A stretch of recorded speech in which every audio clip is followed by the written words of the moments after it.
They thought you would collapse.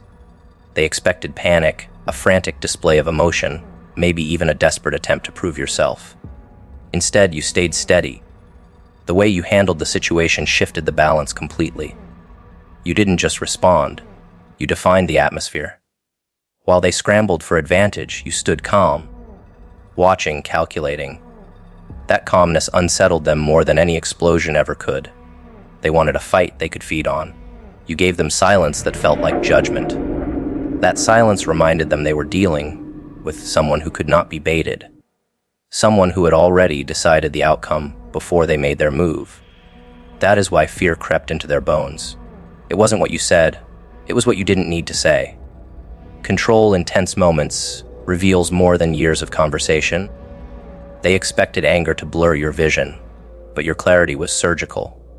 You moved as though every piece of the puzzle had already been studied in advance. That composure told them you were dangerous, because danger is never loud, it is deliberate. People forget that fear isn't born from noise. Fear comes when someone realizes they miscalculated, that their assumptions were wrong, that their target has a backbone stronger than their tactics. When you handled the moment with balance, they realized testing you again might expose their own weakness further. They retreat not because they care about peace, but because your strength made them question their own. In relationships, handling conflict defines power. Most fall into shouting accusations, endless spirals that leave both sides drained. You didn't. You cut the spiral before it even began. You spoke when it was necessary, but you didn't let emotion carry you into chaos. That restraint became your weapon. They expected begging or defensiveness. Instead, you offered presence, measured words, and decisions that couldn't be overturned. That frightened them, because someone who can stay calm under fire cannot be manipulated. Emotional stability becomes emotional dominance. And when you showed that dominance, they realized pushing you further would only destroy them, not you. The same applies in the arena of work and ambition. When others crumbled under deadlines, you handled them without showing cracks. When politics tried to drag you down, you moved like water around it. That is unsettling to people who thrive on disruption. They rely on panic to give them advantage. You denied them that. You showed that chaos could roar and you would remain unmoved. That steadiness makes people hesitate before trying to corner you again. They know storms don't frighten you. They forge you. That knowledge alone makes you untouchable, because no one wants to fight someone who cannot be shaken. Psychology explains why your reaction inspired fear. People depend on predictable patterns. They expected you to react in the same way they would have: emotional, impulsive, reckless. Instead, you became unpredictable by staying calm. Predictability is comfort. Unpredictability is danger. When you showed restraint instead of outrage, you rewrote their expectations. That unpredictability forced them into hesitation, and hesitation is the seed of fear. They realized they were not in control of the script anymore. You were. And once that control shifted, so did the entire power dynamic. Handling situations with strength is not about force. It is about awareness. You read the motives behind the words. You saw through the distractions. You chose not to give power to provocations. That choice left them with nothing to work with. They couldn't feed on your energy, couldn't manipulate your reactions, couldn't twist your words. You showed them that no matter how they approached, you were already prepared. That type of presence turns respect into caution. They will think twice before trying again, because they know you're not just capable, you're unshakable. In love, this trait becomes even more threatening to those who depend on chaos. They cannot play games with someone who doesn't play back. They cannot bait someone who refuses to bite. You stopped being the character in their drama and became the author of your own story. That terrified them, because their influence vanished the moment you chose peace over reaction. Your ability to handle tension without losing yourself exposed how much they relied on your weakness to feel strong. Without your spiral, their power collapsed. That collapse is why they hesitate now. Your calmness did not erase the weight of the situation. It magnified it. By refusing to flinch, you forced them to feel the full consequence of their actions. That is what unsettled them most. They couldn't escape their own reflection. You made them sit in it without distraction. They hoped to drag you into flames, so they wouldn't have to face the smoke of their own fire. But when you remained composed, you handed the mirror back to them. And people fear mirrors more than enemies, because mirrors never lie. Every test they threw your way was supposed to expose cracks. Instead, it revealed steel. They thought pressure would break you, but it only highlighted how prepared you were. That readiness is frightening to anyone who thought they held control. They realize now that every attempt to provoke you will only strengthen the reputation you already carry. They whisper quietly, because they know if they test you again, the outcome will be worse for them than for you. You showed them that your strength is not reactive. It is foundational. Every backhanded compliment is designed to pull you into a loop where you explain yourself, defend yourself, and waste yourself. They never say things plainly because plain words don't trap you. Instead, they mix sugar with poison, making it hard for you to ignore. They'll say you're surprisingly good at something, as if your worth is an accident. They'll comment on your progress while implying it won't last. They'll praise your calmness while questioning if it's masking weakness. The purpose is not kindness. It's provocation disguised as approval. The moment you take the bait, you've already lost ground. You'll start explaining your effort, proving your consistency, defending your choices. That loop drains energy, steals focus, and feeds them confirmation that they still have power over your emotions. They do this because subtle manipulation is safer for them than open conflict. If they openly insulted you, you could easily reject it, but a backhanded compliment slips under your guard. It sounds like recognition, yet it carries a sting. Psychology calls this double binding. It leaves you torn between gratitude and offense. If you react with anger, they label you oversensitive. If you react with silence, they believe you swallowed the bait. That's the brilliance of their trap. It positions you as wrong no matter how you respond. But once you recognize the design, the power collapses. You realize the trick is not to respond at all, because the loop only works if you step into it. In relationships, these disguised insults are poison seeds. They keep you second, guessing yourself, unsure if you're overreacting. You look good today, better than usual. I didn't expect you to handle that so well. You're confident almost too much. These are not compliments, they are hooks.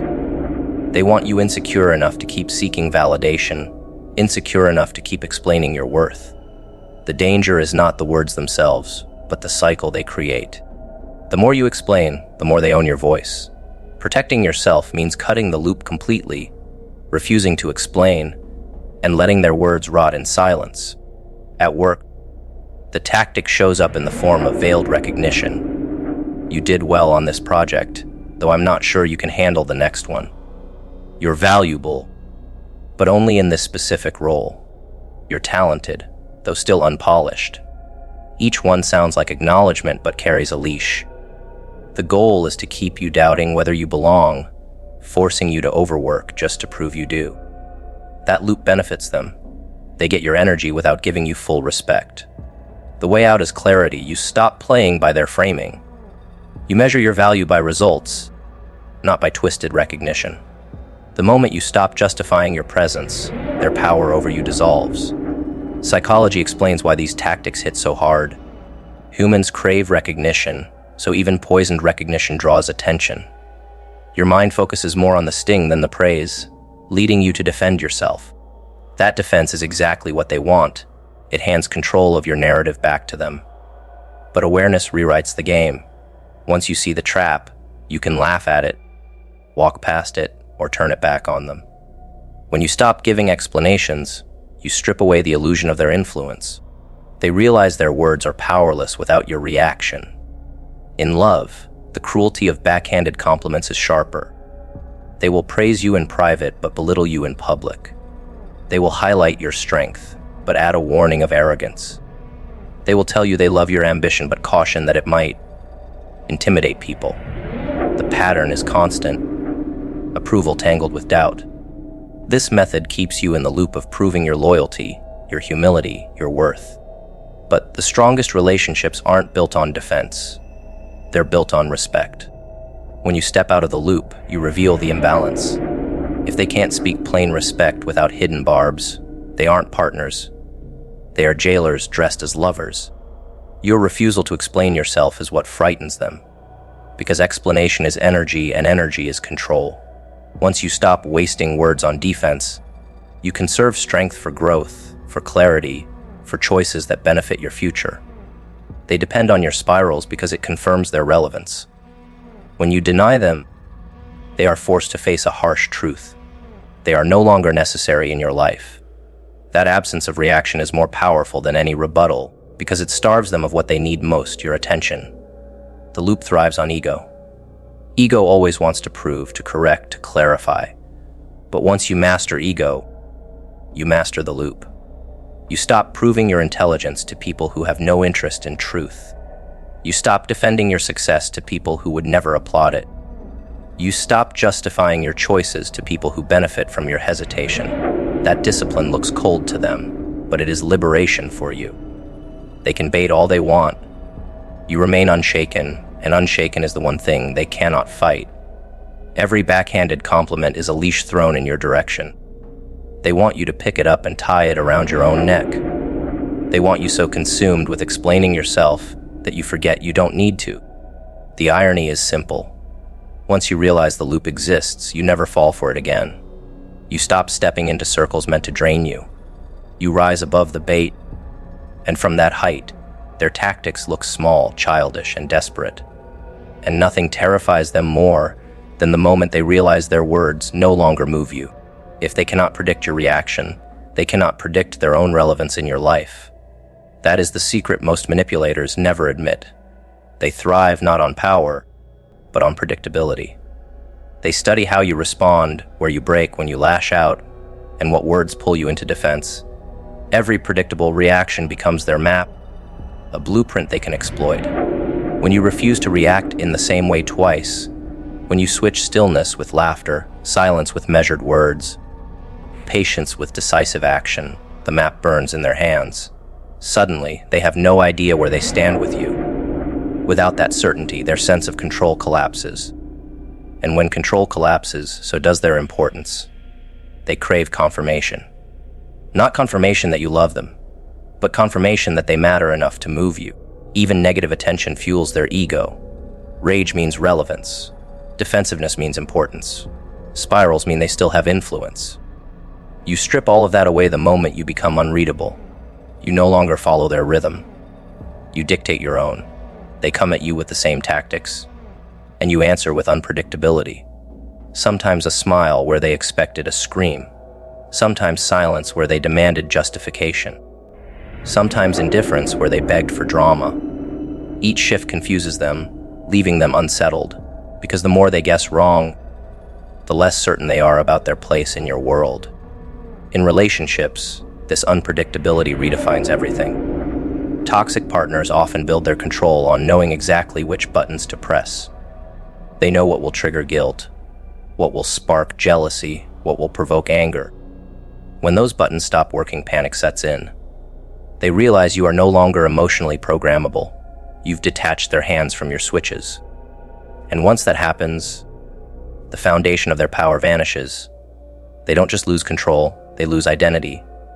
Because if they cannot predict you, they cannot rely on you to confirm the illusions they've built about themselves.